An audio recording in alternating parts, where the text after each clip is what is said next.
Billionaire's Instant Bride, Part 9.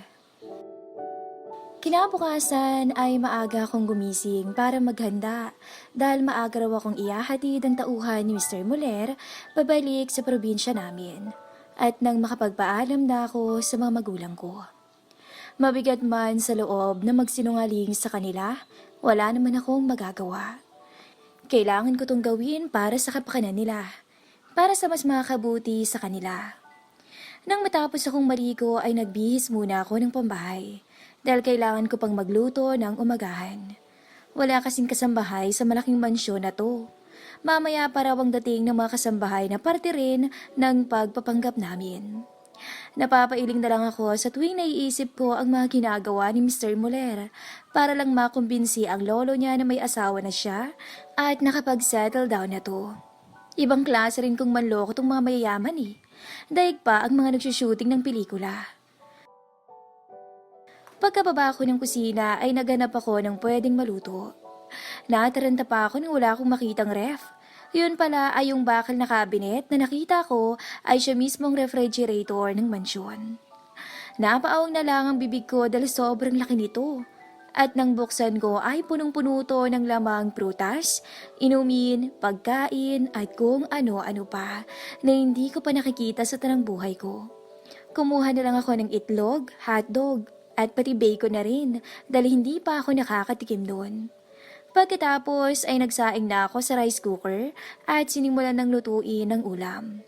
At nang matapos kong lutuin ang mga ulam ay gusto ko sanang magkape na muna.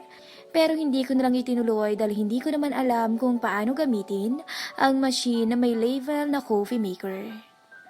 Maya-maya pa habang naghahanda ako ng mga plato sa mesa, ay nahagip ng mga mata ko ang papalapit na si Mr. Muller. Kahit nainis ako sa kanya, ay pinilit ko pa rin ngumiti ng tuluyan siyang makalapit. Good morning. Hindi ko natapos ang sinasabi ko at mabilis akong napayuko. Ramdam ko ang pag-akyat ng dugo sa aking magkabilang pisngi. Nang makita ko ang malaking bukol sa suot nitong manipis na puting boxer shorts. Nakasando lang kasi to at boxer shorts. You didn't have to prepare Siri. Bulalas ko dahilan para hindi niya matuloy ang sinasabi niya.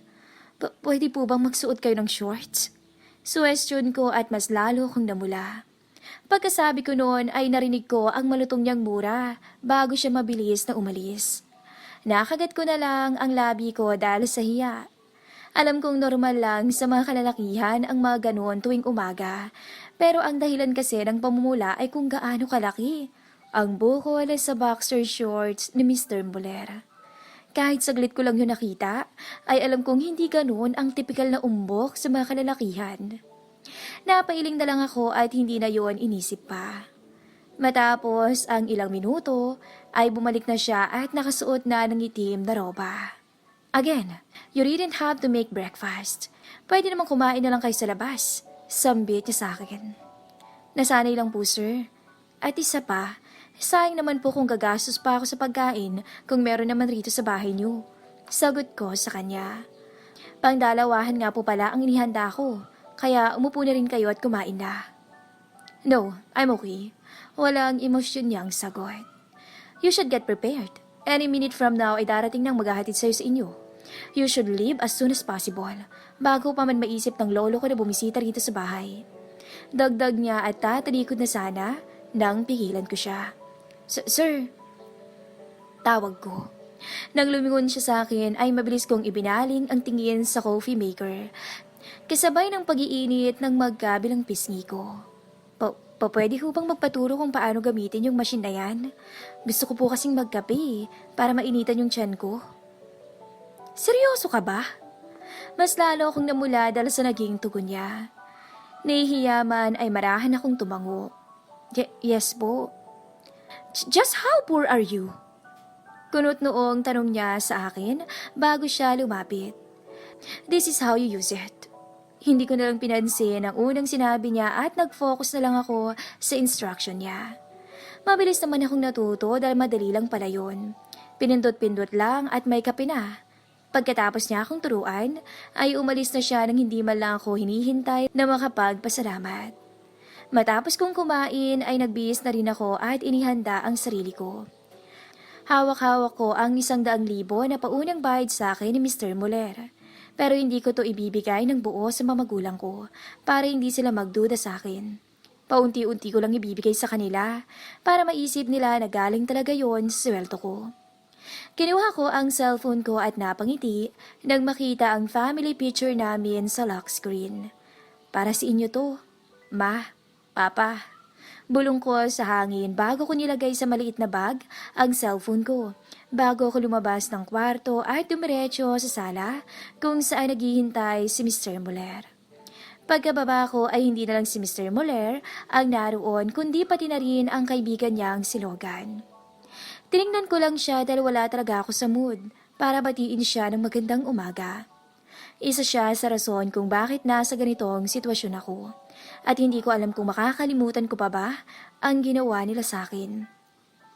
Siguro ay habang buhay ko silang sisisihin sa nangyari sa akin. Logan will be the one who will drive you to your hometown. Sambit ni Mr. Muller sa akin. Don't worry, he is a trustworthy person. You're safe with him.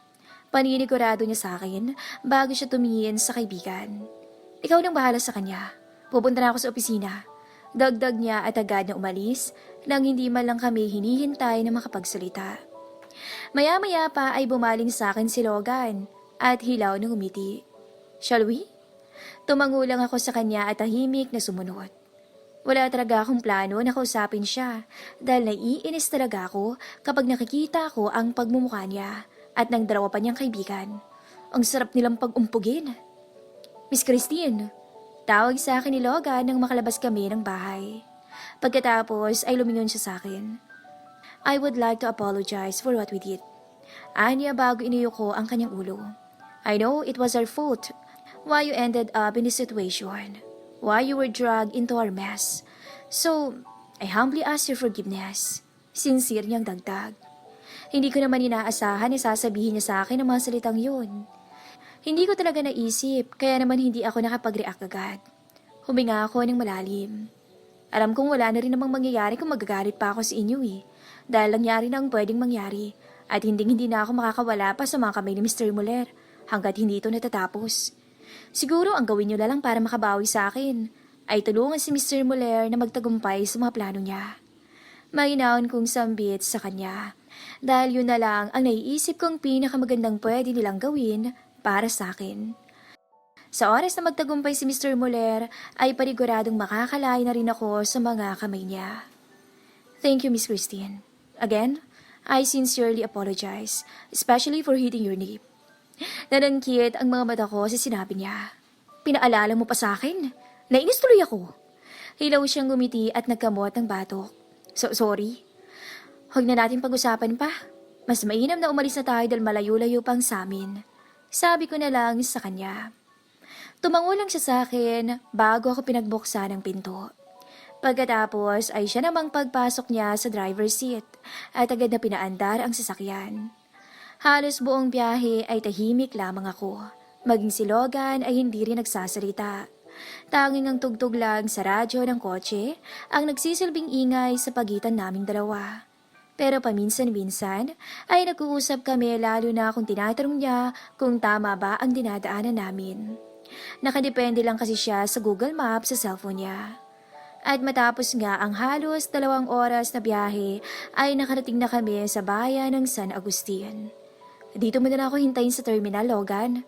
Sasakay na lang ako ng tricycle papunta sa amin. Sambit ko sa kanya nang huminto kami sa sakay ng bus. Why? Uriel strictly told me to drive you home. Hindi na. Panigurado kong magiging komplikado lang yung sitwasyon kapag nakita ng mga tao sa amin ang kotse mo. Ayokong machismis ang pamilya ko, no? Paliwanag ko sa kanya bago bumaba. Sisikapin ko makabalik ka agad. Pahingi na lang ng number mo para ma-text kita. Sambit ko sabay labas ng cellphone ko at nakita ko kung paano siya mapatingin doon. Here. Anya bago pinakita sa akin ang cellphone number niya. Miss Christine, if you don't mind, do you want me to buy you a new phone? I mean, no offense, ha? I just... Okay lang. Putol ko sa sinabi niya nang matapos kong kunin ang number niya. Bibili na lang ako once na makabalik na tayo sa Maynila. Sambit ko bago nagpaalam sa kanya at lumabas na ng kotse. Pagkatapos ay agad na akong pumara ng tricycle at nagpahatid sa amin. At dahil hindi ko na-text sila mama at papa, ay wala sila roon sa bahay. Ang mga kapatid ko lang ang nadatnan ko. Sasabihin ko sana sila na puntahan ang mga magulang namin, pero hindi ko na nagawa nang makatanggap ako ng tawag mula kay Mr. Muller. At pinapabalik ako agad-agad sa Maynila dahil hinahanap ako ng lolo niya. Kaya naman ay sa mga kapatid ko na lang ipinaliwanag ang sitwasyon at sinabihan ko na lang sila na sila na lang din ang magsabi sa mga magulang namin. Kumuha na lang ako ng mga gamit para dalhin pabalik. Pagkatapos ay dali-dali na akong umalis para balikan si Logan sa terminal. Pagkarating ko roon ay nakita ko siyang nasa labas ng kotse at palingalinga. Nang makita niya ako ay agad niya akong nilapitan. We need to hurry. Balik na lang tayo rito sa susunod. Bungad niya sa akin. For now, you need to be home. Tumango lang ako at agad na sumakay sa kotse. Napamura na lang ako sa isipan ko dahil hindi ko malang nakausap ang mga magulang ko. Babalik talaga ako rito sa susunod mga araw. Habang pabalik kami ng Maynila ay tawag ng tawag si Mr. Muller. Ino-orient niya ako sa magiging palusot ko sa oras na makauwi ako sa bahay niya. At yun ay galing ako sa isang luxury shop para mamili ng mga damit na gagamitin ko sa honeymoon namin. Kinuha rin niya ang measurements ng katawan ko para daw maipahanda niya ang mga damit na dadaanan na lang namin bago kami tuluyang bumalik sa mansyon niya. I'm really sorry for dragging you into this mess, Miss Christine. Sambit ni Logan at saglit akong tinapunan ng tingin. Enough with that, Logan. Wala nang magagawang sorry mo.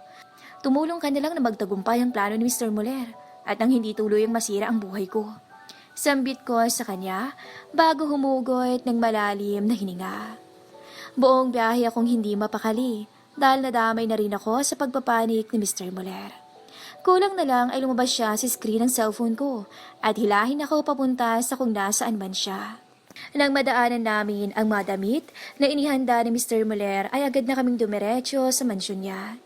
Hindi ko pa tingnan kung ano ang laman ng mga paper bag at box na may nakasulat na Coco de Mer at ang iba naman ay Chanel. Doon pa lang ay alam ko na ang mamahalin ang mga laman ng mga to. Matapos ang ilang minuto ay nakarating na rin kami sa mansyon. Kung bibilangin ang oras ng binyahe namin pa uwi, siguro mga 1 oras lang dahil sobrang bilis ng pagpapatakbo ni Logan. Ilang beses pa akong napadasal dahil ramdam kong isang karabit lang ay sa langit na ang tuloy namin. Nang makalabas ako sa kotse ay halos matumba ako sa panginig ng mga tuhod ko dahil sa labis na takot.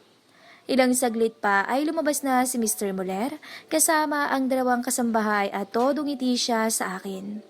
Nakasuot siya ng puting long sleeve na tinupi hanggang siko at nakabukas ang unang 2 butones. Honey, Lolo's waiting inside. Salubog niya sa akin bago ko hinalikan sa pisngi, sabay yakap. Don't act surprised, Miss Christine. Umayos ka. Mariing bulong niya sa akin bago siya humiwalay. At pagdating niya sa akin, ay muli siyang humiti ng matamis. Let's go? Ngumiti na rin ako sa kanya at tumango bago ako kumapit sa braso niya. Let's go. Get her things and bring them to her room. Utos niya sa mga kasambahay na tingin ko ay kasabwat niya rin sa plano niya. Pagkatapos ay bumaling siya kay Logan. Do you want to go inside? No, I still got something to do. Sagot nito bago bumalik sa loob ng kotse niya. Tumango lang si Mr. Muller bago niya ako marang hinila, papasok sa bahay niya.